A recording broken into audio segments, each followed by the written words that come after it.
आपका स्वागत करके मैं बहुत प्रसन्न हूं। मैं खुद चलकर आपको लेने आता, परंतु अस्वस्थ होने के कारण नहीं आ सका। इतने वर्षों बाद आपसे भेंट करके मुझे भी अच्छा लग रहा है। लंदन में मिले थे, वो दशहरे का दिन था। हाँ, तब वहां इंडिया हाउस में भी आपके स्वागत का सुअवसर प्राप्त हुआ था। बहुत समय बीत गया।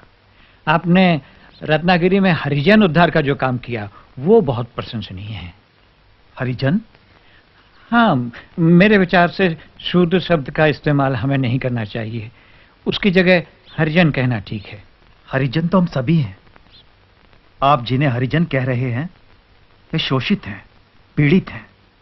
मेरे विचार में जिस जाति व्यवस्था, कास्ट सिस्टम ने उन्हें इस दशा में लाया है उसे समाप्त कर देना चाहिए। नहीं नहीं, ऐसा करने से तो उलझनें बढ़ेंगी।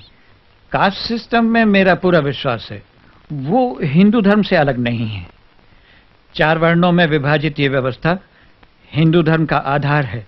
वो नेचुरल है और जरूरी भी। छुआछूत इसके कारण पैदा नहीं हुई। वो तो हिंदू धर्म के माथे का कलंक है, उसका अंग नहीं। अगर वो हिंदू धर्म का अंग नहीं तो कलंक कैसे बन गई? छुआछूत को समाप्त करने का एक ही रास्ता है, कास्ट सिस्टम को मिटा दिया जाए। कास्ट सिस्टम में महान शक्ति छिपी हुई है। इसके कारण हिंदू धर्म बिखरने से बच गया है। बच नहीं गया है महात्मा जी। कास्ट सिस्टम के कारण हमारा धर्म, हमारा समाज समाप्त होने के निकट पहुंच गया है। जिन्हें आप निम्न जाति का कहते हैं, उन लोगों को अपने महान धर्म से अलग होने से बचाना है, और जो अलग हो चुके हैं उन्हें वापस लाना है। मैं भी धर्म परिवर्तन के विरुद्ध हूं, परंतु सदियों पहले जो दूसरा धर्म अपना चुके हैं उन्हें वापस लाने की कोई जरूरत नहीं है। उन्हें वापस आना भी नहीं चाहिए। सोच समझकर, भले बुरे का विचार करके अगर कोई व्यक्ति हिंदुत्व को अपनाना चाहे तो उसे वापस अपने मूल धर्म में आने की स्वतंत्रता क्यों ना दी जाए?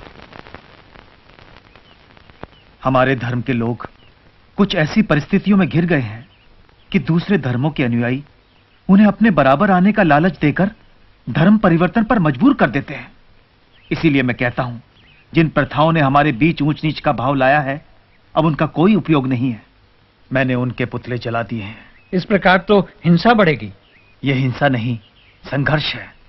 संघर्ष और क्रांति से नई उपयोगी व्यवस्था का जन्म होगा। आप भी तो स्वतंत्रता प्राप्ति के लिए संघर्ष कर रहे हैं, क्या उसकी कोई सार्थकता नहीं? मेरा आग्रह इस बात पर है कि आजादी उचित और नैतिक साधनों से प्राप्त हो। लोग अहिंसा के मार्ग पर चलें। इतने विशाल देश को स्वाधीन कराना है।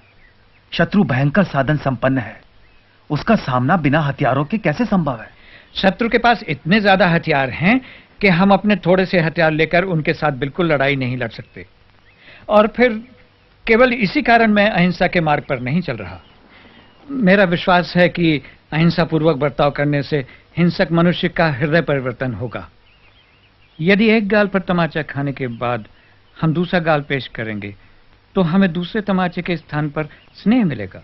आपकी बात मनुष्यों के संबंध में सच हो सकती है, परंतु राक्षसों और पशुओं से ऐसी अपेक्षा नहीं की जा सकती। जिन हत्यारों ने जलियांवाला बाग में सैकड़ों निर्दोष निरपराध लोगों को गोलियों से भून डाला, उन्हें दूसरा अवसर नहीं दिया जा सकता। श्री कृष्ण को अंत में कंस और शिशुपाल का वध करना ही पड़ा। देश की रक्षा के लिए सेनाएं तो चाहिए। संपूर्ण अहिंसा का लक्ष्य असंभव है। महान लक्ष्य चाहे कितनी दूर हो, उसे सामने रख करके ही हम उसके निकट कहीं पहुंच सकते हैं। हमें उसकी ओर चलना है, उसी ओर चलना है।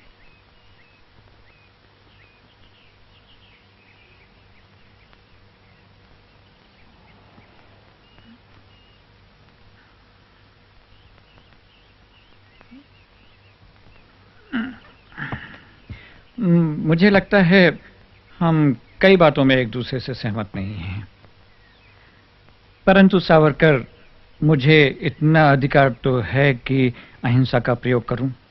अपने निजी प्रयोग के तराजू में पूरे राष्ट्र को रखने से पहले राष्ट्र के हित और अहित की बात जरूर सोच लेनी चाहिए। मुझे आशा है हम फिर मिलेंगे और बातें करेंगे।